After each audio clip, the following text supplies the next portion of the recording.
Assalamualaikum warahmatullahi wabarakatuh.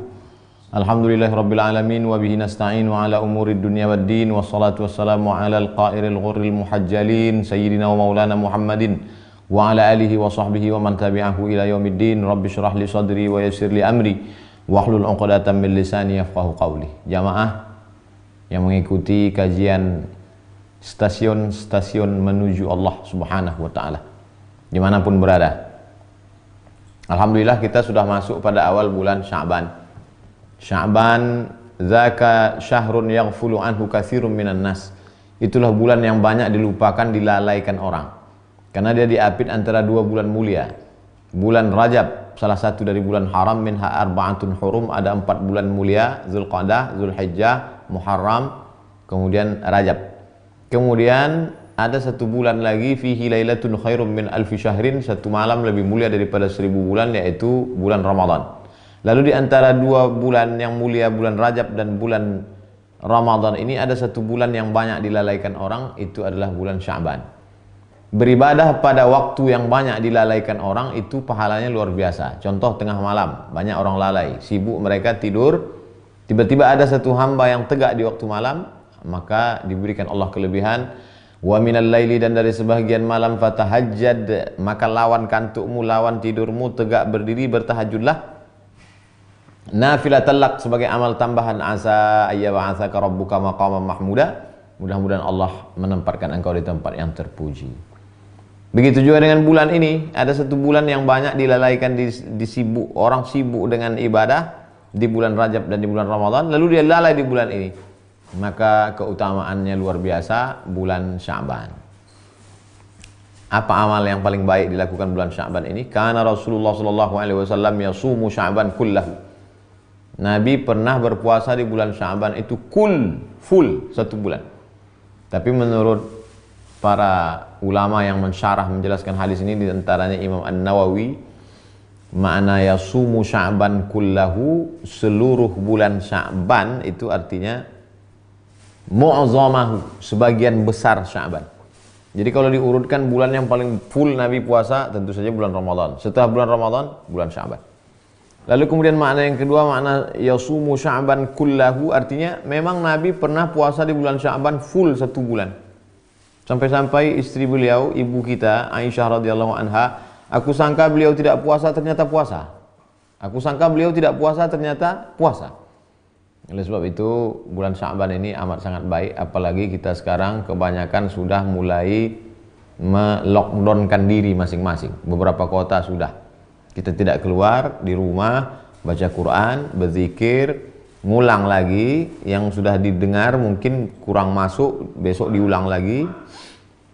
Maka itu semua adalah ibadah. Apalagi kita banyak-banyak berdoa. Di antara doa yang dikabulkan Allah Subhanahu wa taala, anis shaim hatta yuftir, orang yang berpuasa sampai dia berbuka. Maka memperbanyak puasa di bulan Sya'ban ini baik sekali. Yang pertama sebagai persiapan Ramadan, yang kedua beramal pada bulan yang banyak dilalaikan orang, yang ketiga mengqadha, khusus bagi ibu-ibu hamil dan menyusukan anak, setahun 2 tahun yang lalu banyak puasanya tinggal, ini kesempatan untuk mengqadha. Lalu kemudian pula mengisi waktu kosong di suasana banyaknya wabah penyakit ini dengan banyak-banyak beribadah, menenangkan hati. Wallahu a'lam bishawab. Baik, kita lanjutkan. Madarijus manazilus salikin, stasiun-stasiun menuju Allah Subhanahu wa taala.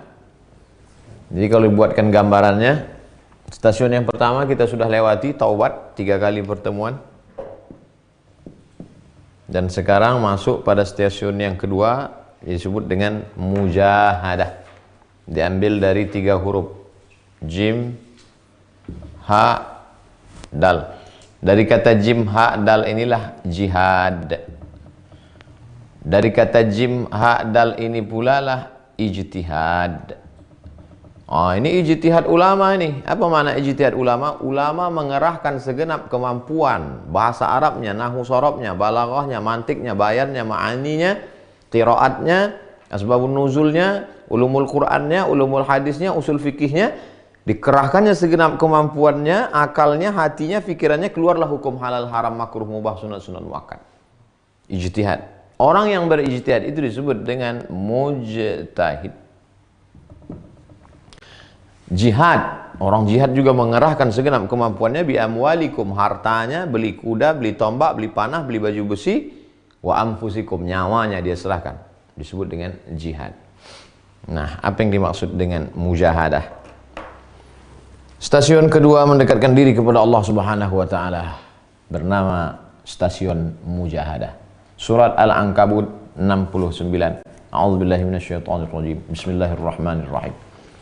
Walladzina jahadu fina lanahdiyannahum subulana. Walladzina jahadu, orang-orang yang bermujahadah, mengerahkan segenap kemampuannya untuk melawan hawa nafsunya, untuk mencari jalan kami, mendekatkan diri kepada kami.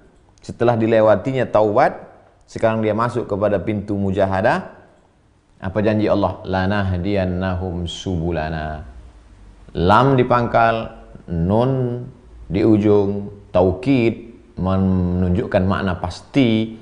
Hamba-hamba kami yang bermujahadah melawan hawa nafsunya, melawan keinginannya, melawan bisikan setan, melawan ajakan dirinya, lanahdiyannahum subulana, pasti kami akan tunjukkan jalan-jalan kami. Wa innallaha lama'al muhsinin, sesungguhnya Allah bersama orang yang muhsinin. Nama orangnya muhsinin.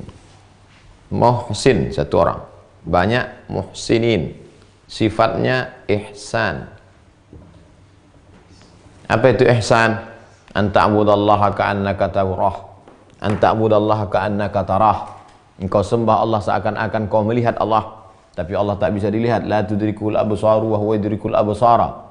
Allah tidak bisa dilihat mata, tapi Allah lah yang melihat mata. Wa huwal latiful khabir, dia maha halus. Khabir, dia maha mengetahui. Fa illam takun tarahu, kalau kau tidak bisa melihat Allah, fa innahu yaraka, maka dia melihat engkau. Merasakan kehadiran Allah, merasa diperhatikan Allah, merasa dilihat Allah, merasa bersama dengan Allah. Muraqabatullah, merasa diperhatikan Allah jauh. Saya merasa diperhatikan guru dari jauh. Saya merasa diperhatikan kamera CCTV dari jauh. Muraqabatullah. Tapi kemudian ada yang lebih dekat lagi, ma'iyatullah, bersama dengan Allah Subhanahu wa ta'ala. Makanya orang yang sedang berpuasa, dia merasakan kebersamaan dengan Allah. Dia berada di ruang WC, kamar mandi, toilet sendiri, tak ada orang melihat. Andai dia mau minum, dia mau makan, dia mau apa saja, tak ada yang tahu. Tapi saat itu dia sedang merasakan ma'iyatullah, kebersamaan dengan Allah Subhanahu wa ta'ala. Walladzina jahadu fina, orang-orang yang bermujahadah, mengerahkan segenap kemampuannya untuk mencari jalan kami, mengalahkan hawa nafsunya, lanahdiyannahum subulana, kami pasti akan tunjukkan jalan kami. Wa innallaha lama'al muhsinin, Allah akan bersama dengan orang-orang yang ihsan, merasa selalu bersama dengan Allah Subhanahu wa ta'ala. Metode Imam Al-Qushairi, metode salaf dalam menulis kitab, pertama ayat, habis ayat baru hadis.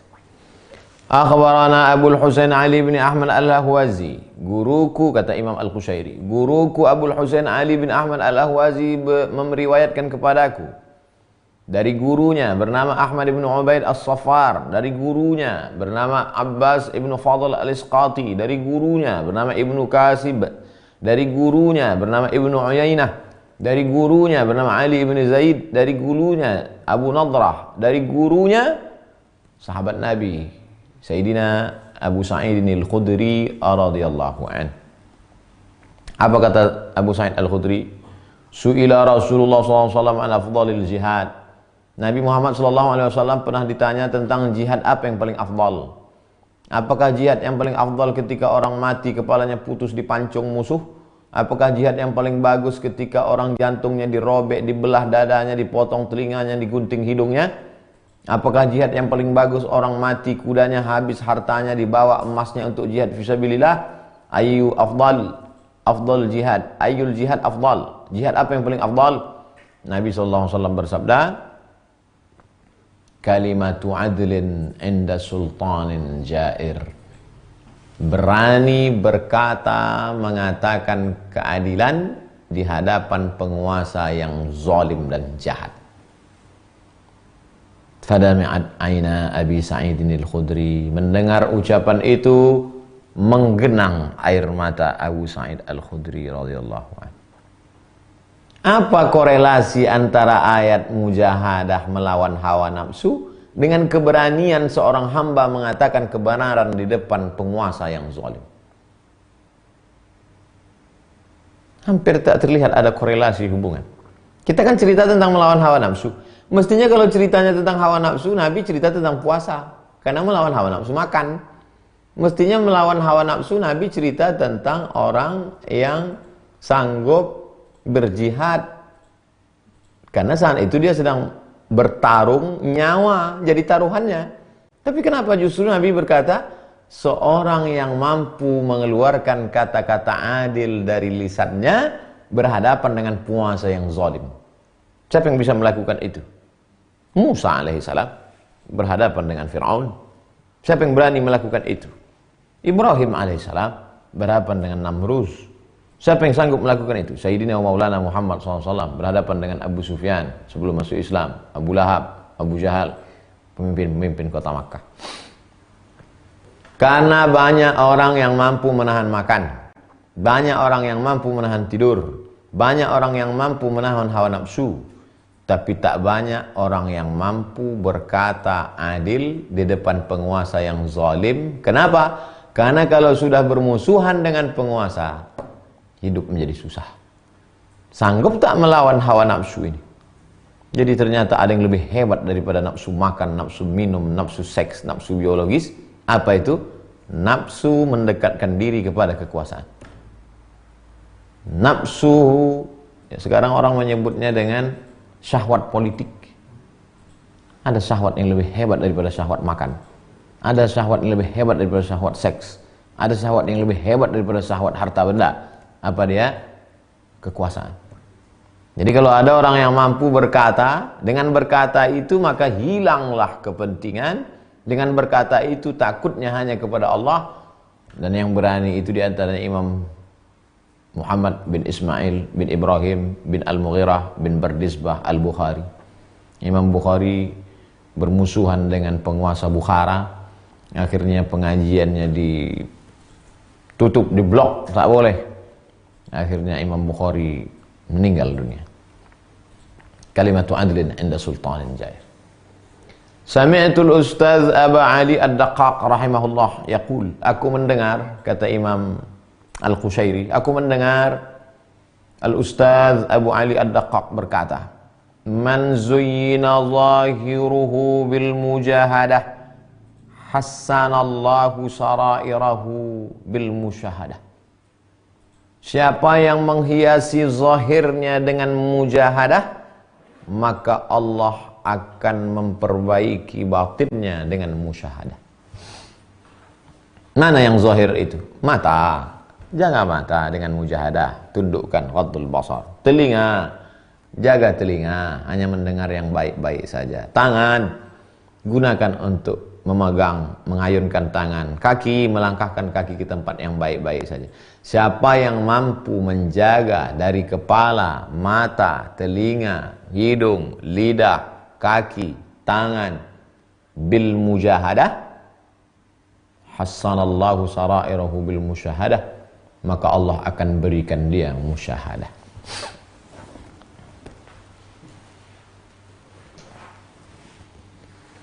Ada urusan kita, ada urusan Allah. Jangan urus urusan Allah sehingga kita lupa urusan kita. Musyahadah itu urusan Allah. Urusan kita mujahadah. Ini urusan kita. Tahan lidah, tahan telinga, tahan mata, tahan kaki, tahan hati, tahan pikiran, tahan dari ribah, tahan dari riba, tahan makan haram, tahan melihat. Maka Allah akan berikan engkau musyahadah. Ini urusan Allah Subhanahu wa taala. Banyak sekarang orang sibuk mencari musyahadah. Musyahadah tidak dicari. Musyahadah itu anugerah dari Allah. Yang perlu kita usahakan itu mujahadah. Mujahadah kami sudah jelas, Ustaz.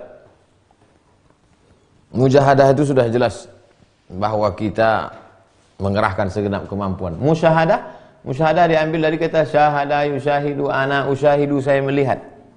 Tak mungkin kita melihat Allah Subhanahu wa taala.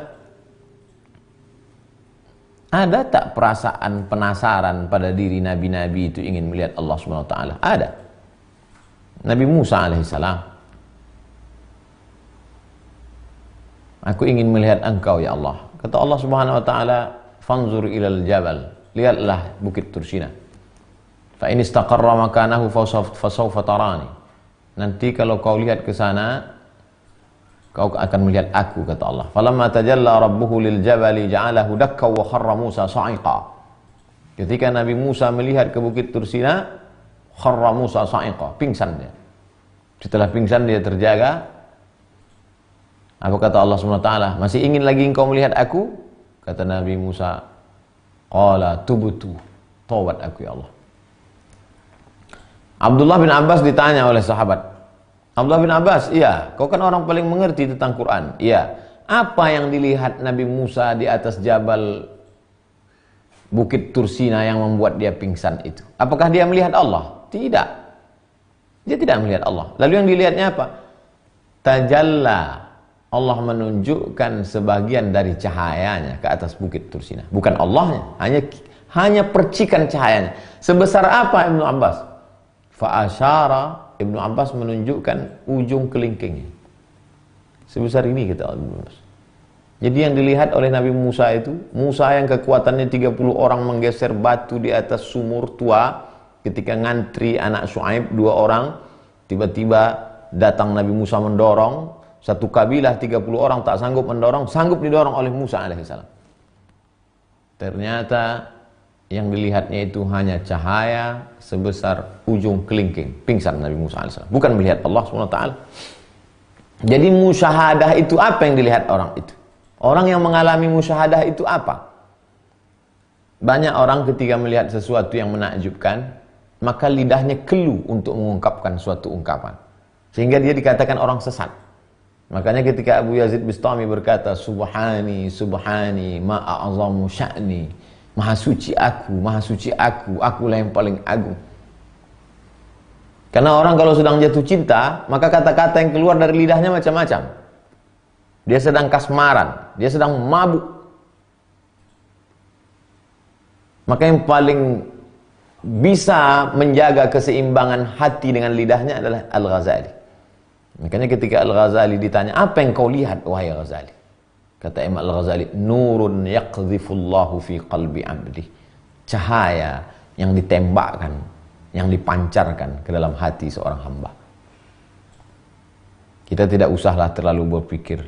Jangan baru mengaji 2 kali tatap muka melalui streaming, lalu besok pagi mengaku, Ustaz, saya sudah melihat cahaya. Tadi malam kira-kira jam 1 malam, ruang tidur kami gelap. Tiba-tiba saya terbangun, saya lihat setengah tubuh istri saya itu cahaya, Ustaz. Apa sebenarnya yang terjadi?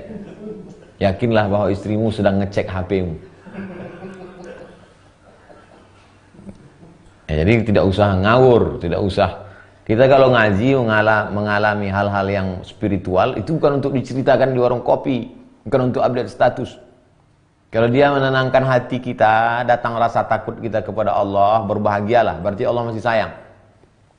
Makanya kata ulama At-Tusi dalam kitab As-Saraj, dalam kitab Al-Luma'. Al-Luma' artinya kilauan-kilauan cahaya. Kata Imam Saraj At-Tusi, kalau engkau masuk ke dalam hutan, sampai di dalam hutan itu kau lihat burung-burung dan pohon kayu mengucapkan salam kepada engkau. Saya masuk ke dalam hutan, lalu burung-burung dan pohon-pohon kayu mengucapkan Assalamu alayka ya Abdus Samad. Apa yang rasakan waktu itu? Kalau rasa ujub, rasa hebat, rasa takbur, berarti setan. Tapi kalau tiba-tiba datang rasa takut kepada Allah, datang rasa, oh betapa hamba-hamba Allah sedang menunjukkan kuasanya, maka sesungguhnya Allah sedang menunjukkan sesuatu. Lalu musyahadah itu apa sebenarnya? Kata Imam Al-Junaid, baqa'ullah ma'a fuqdanik. Baqa'ullah ma'a fuqdanik. Allah saja yang kekal, dan saat itu kau hilang, maka saat itulah musyahadah. Tapi tentu musyahadah itu adalah rasa yang diberikan Allah kepada seorang hamba hamba itu merasakannya, karena iman itu juga rasa, maka disebut dengan halawatal